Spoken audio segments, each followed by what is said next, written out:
तो प्यारे बच्चों, कैसे हैं? I hope you are very well. जैसा कि हम लोग वेक्टर अध्याय पढ़ रहे हैं और इसके अंतर्गत रिजोल्यूशन ऑफ वेक्टर पढ़ लिए। पिछले वीडियो में हम लोग जो है वेक्टर का रिजोल्यूशन पढ़े और बहुत ही अच्छे से देखा गया कि किसी भी वेक्टर को दो कंपोनेंट में कैसे उसका डिवीजन होता है, फिर उसको ऐड करके मैग्नीट्यूड सेम आता है। वो बहुत ही जो है आसानी से पढ़ा गया। आज उसी के आगे हम लोग थोड़ा सा ये पढ़ेंगे कि जैसे हम कहते हैं कि जो कंपोनेंट है हम डिवाइड करते हैं, जो एक हॉरिजॉन्टल होता है, एक जो वर्टिकल होता है, वाई एक्सिस के अकॉर्डिंग जो एक्स एक्सिस के अकॉर्डिंग होता है। तो ऑलरेडी हम लोग रखते क्या है कि एक्स एक्सिस के अकॉर्डिंग कॉस थीटा हो जाता है और वर्टिकल जो होता है वो साइन थीटा।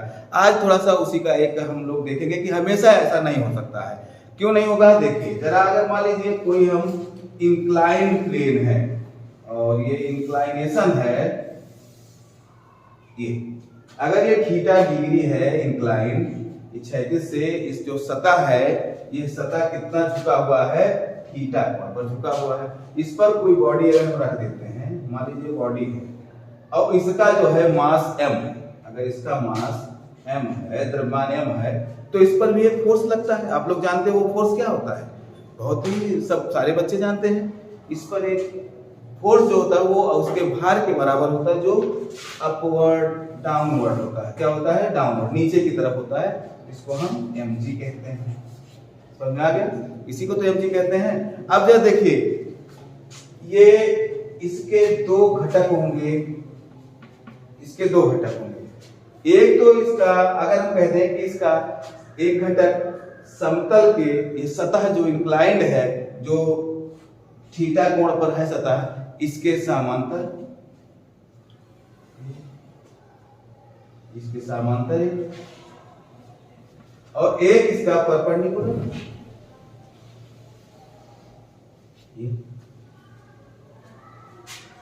अब जरा देखिए ध्यान से, हम आपको समझाना यही चाह रहे हैं कि एकदम अपने दिमाग में ये फीड मत कर लो कि हॉरिजॉन्टल कॉस परपेंडिकुलर साइन, ऐसा नहीं।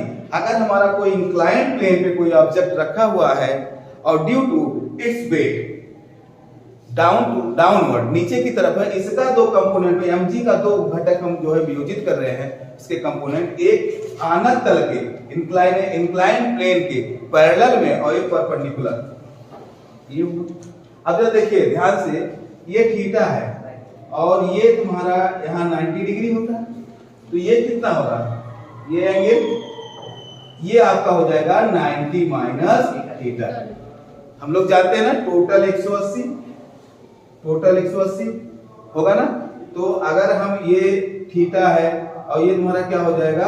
90 हो गया, तो ये शेष कितना बचेगा? 90 माइनस थीटा ना, क्योंकि 90 हो गया। अब इन दोनों का योग 90 होना चाहिए, क्योंकि the total angle of the triangle 180 होता है, तो 90 अकेले ही है, तो इन दोनों का योग 90 होना चाहिए। अगर थीटा है तो 90 माइनस थीटा हो गया। ठीक, और ये भी तुम कह रहे हो कि ये जो है, जब हम दो कंपोनेंट में डिवाइड करते हैं तो हॉरिजॉन्टल एक परपेंडिकुलर, अर्थात इनके बीच टोटल कितना है? 90 डिग्री है। तो ये कितना हो जाएगा? अगर ये 90 माइनस थीटा है तो ये आपका थीटा हो जाएगा, क्योंकि इनका योग 90 आना चाहिए। अब देखिए, अगर इन दोनों को जोड़ेंगे 90 माइनस थीटा, 90 माइनस थीटा और प्लस थीटा, फिर देखिए दोनों कैंसिल, क्या आया? 90 तो आया। तो इसका मतलब ये जो है दो कंपोनेंट 90 डिग्री पर। समझ में? अब जरा देखिए, अब हम लोग क्या करेंगे? कहते तो हैं कि हम लोग जो हॉरिजॉन्टल होता है वो क्या होता है? क्षैतिज कॉस होता है, और जो परपेंडिकुलर होता है। लेकिन हम लोग क्या कहते हैं कि जो क्षैतिज से जितना कोण बना रहा है, हम लोग क्या यही तो किए थे। अगर मान लीजिए ऐसा है और डायरेक्शंस निकाले थे, तो यहाँ थीटा कोण लिखे थे ना, और इस वेक्टर, मान लीजिए वेक्टर r है, ये तो इसका क्या हुआ था? r cos थीटा, और ये r sin थीटा, यही लिखा गया था ना। तो ये थीटा क्यों हुआ था? और ये तुम बताए थे कि 90 माइनस थीटा था, तो इसका भी जो cos दिया गया तो cos 90 माइनस थीटा sin हो गया था। cos 90 minus theta equal to sin theta होता है। तो जरा देखिए, ये अब ये थीटा ये बना रहा है, तो ये तुम्हारा क्या हो जाएगा? mg cos थीटा ये हो गया, और ये क्या हो जाएगा? mg, यहाँ mg cos इसका भी लिखोगे जब 90 माइनस थीटा तो cos 90 माइनस थीटा क्या होता है? sin थीटा होता है। तो ये क्या आ गया? mg sin theta. तो कहने का मतलब अगर किसी इंक्लाइन प्लेन पर होता है तो यह जरूरी नहीं है कि जो परपेंडिकुलर है y एक्सिस वाला है वो तुम्हारा साइन ही रहे। देखिए जरा है ना, ये परपेंडिकुलर था ना, ये क्या हो गया? इसमें cos हो गया, साइन नहीं है ना, और ये तुम्हारा क्या है? साइन आ गया। तो ये दिमाग में ये फीड मत कर लो कि ऑलरेडी हमेशा always horizontal is cos theta and perpendicular is sin theta, but in inclinations of surface पे क्या होगा? ये साइन में हो जाएगा और ये cos में हो जाएगा, ठीक ना। तो अब देखिए कोई जरूरी नहीं है, कोई चीज हर चीज रटना नहीं आता है, लेकिन कुछ चीज आपको फिजिक्स में भी रटना जरूरी है, याद करना, क्योंकि आप आगे जाओगे। ये जरूरी नहीं कि आप सारी चीजों को डिराइव करके खूब बढ़िया फार्मूला डिराइव करो, तब फार्मूला प्राप्त करो, तब उसका इम्प्लीमेशन न्यूमेरिकल्स लगाने में, अदर कार्यों में लगाओ। तो ऐसा नहीं है, आपके पास टाइम बहुत कम है। आप आगे जाओगे, कंपटीशन दोगे, नीट दोगे, जेई दोगे और सारे एग्जाम दोगे, तो उसमें टाइम ड्यूरेशन बहुत कम रहता है। तो कुछ चीजें आप अपने दिमाग में फीड कर लो, छोटी छोटी चीजों को याद रखो कि जिससे आप कम से कम 20% क्वेश्चंस देखकर ही सॉल्व कर ले जाओ। वो जो समय बचेगा और बड़े क्वेश्चन सॉल्व करने में आसानी होगा। तो आज आप एकेडमिक पढ़ रहे हो, ये जरूरी नहीं है आगे आप कंपटीशन दोगे, नीट दोगे, जेई दोगे, other competition UPSC, IAS exam दोगे, तो उसमें आपको समय बहुत महत्वपूर्ण होगा, टाइम ड्यूरेशन कम होता है, क्वेश्चन ज्यादा होते हैं, सॉल्व करने होंगे। तो इसलिए आप जो है कुछ चीजें अपने दिमाग में फीड कर लो कि हमें ये जो है याद करना है।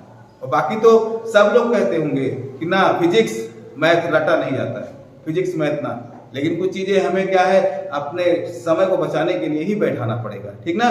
तो आप लोग जान गए कि अगर इंक्लाइंड होगा थीटा डिग्री पर, तो जो उसका क्षैतिज होगा वो साइन के साथ होगा, मतलब parallel to the inclination of inclined plane के जो पैरेलल होगा वो साइन के साथ होगा, और ये तुम्हारा किसके साथ होगा?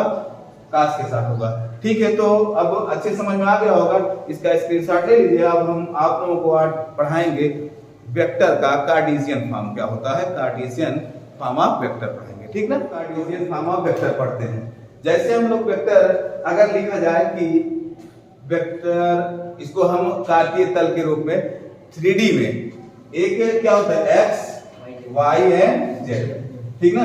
अगर मान लीजिए इसी बिंदु पर ये ऑब्जेक्ट है, कोई ऑब्जेक्ट रखा हुआ है, ऑब्जेक्ट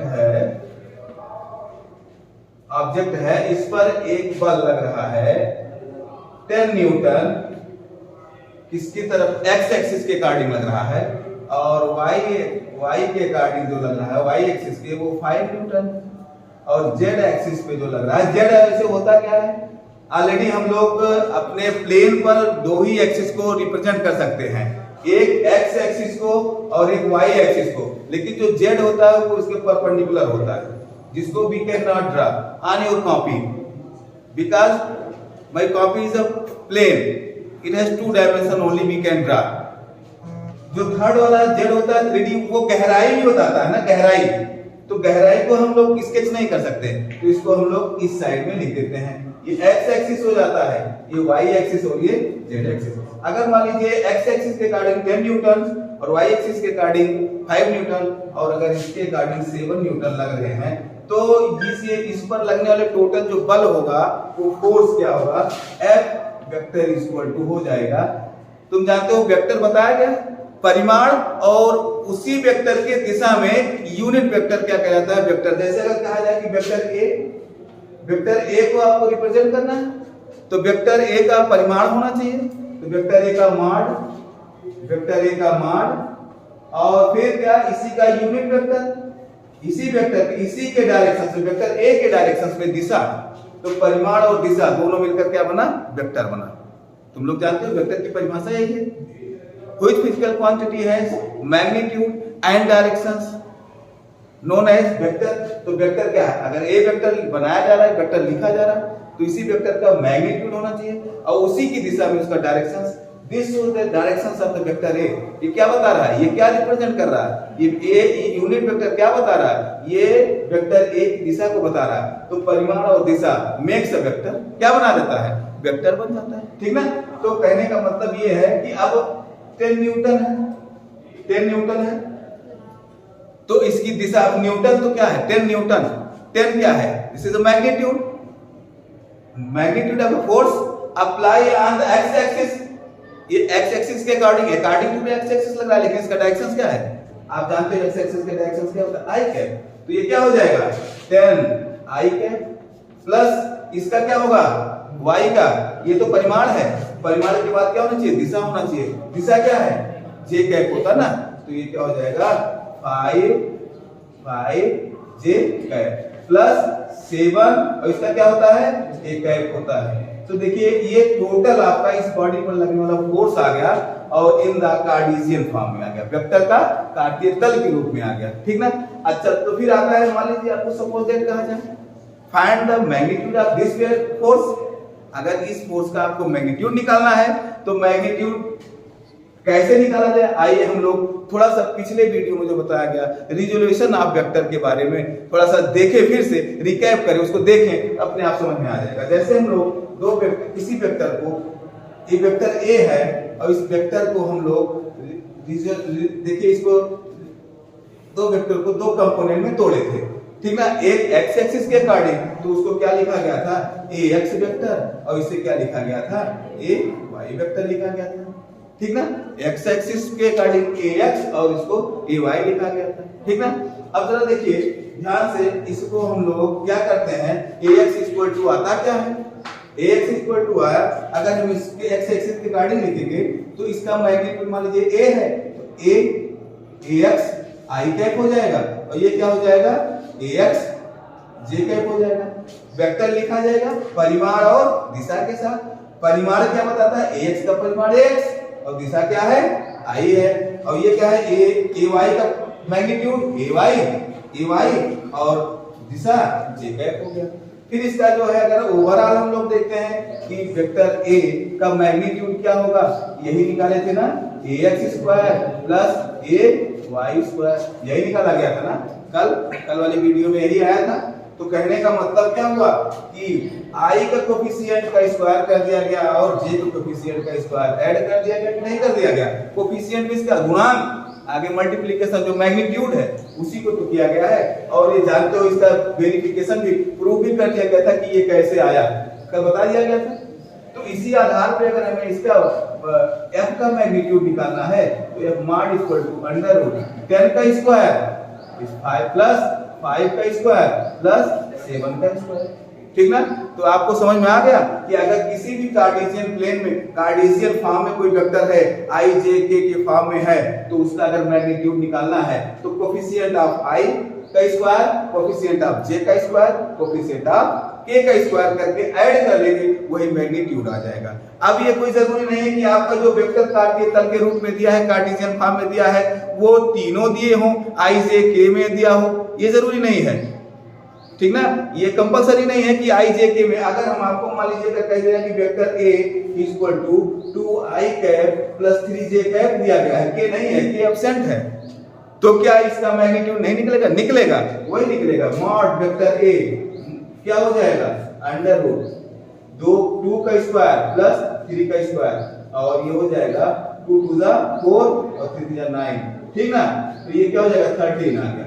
तो मॉड वेक्टर ए का मान आ गया, इसको ए भी लिखा जाता है, वेक्टर हट जाता है। जब मॉड लगाते हैं तो वेक्टर नहीं लिखते, क्योंकि मॉड मींस क्या होता है? वो वैल्यू को क्या बताता है? वैल्यू, और वैल्यू हमेशा मॉड जब लग जाएगा वैल्यू हमेशा पॉजिटिव ही होगा, नेगेटिव नहीं होगा। क्या होगा? पॉजिटिव ही लिया जाएगा। समझ में आ गया? तो कहने का मतलब है कि अब हम लोग कार्तीय तल, कार्टेशियन फॉर्म ऑफ वेक्टर पढ़ चुके जैसे, और उसका मैग्नीट्यूड निकाल लिए। अगर आपको ऐसे कह दिया जाए कि अगर वेक्टर बी है, वेक्टर बी का कार्तीय तल कार्टेशियन फॉर्म में लिखिए तो इसको क्या लिखोगे? B X I cap plus B Y J cap plus B Z K cap. समझा? This is known as Cartesian form of vector B. समझ में आ गया ना? अगर इसका मैग्नीट्यूड निकालना है, वेक्टर बी का मैग्नीट्यूड वेक्टर बी का, ये हो जाएगा under root B X square plus B Y square plus B Z square. तो क्या प्रदर्शित कर रहा है? आई के गुणांक का वर्ग, जे के गुणांक का वर्ग और के गुणांक। गुणांक में मल्टीपल कोफिशिएंट गुणांक, आई का गुणांक का स्क्वायर प्लस जे के गुणांक का स्क्वायर। आप लोग आसानी से कर ले जाओगे ना, तो इसमें कोई दिक्कत नहीं है। ठीक ना। तो अब हम आशा करते हैं कि आप लोग आज कार्टेशियन फॉर्म में आप वेक्टर को रिप्रेजेंट करना, मैग्नीट्यूड निकालना और कैसे इसका स्क्वायर हुआ, ये रिजोल्यूशन आप वेक्टर में बताया गया कैसे आया था, कल इसका प्रूफ भी कराए थे हम लोग, ठीक ना। अपने प्रीवियस वीडियो को आप देखिए, उसको आसानी से देखिए, धीरे धीरे देखिए तो आपको सब समझ में आ जाएगा। नेक्स्ट जो है अब आएगा मल्टीप्लिकेशन ऑफ वेक्टर के बारे में डिस्कस करेंगे। Thank you.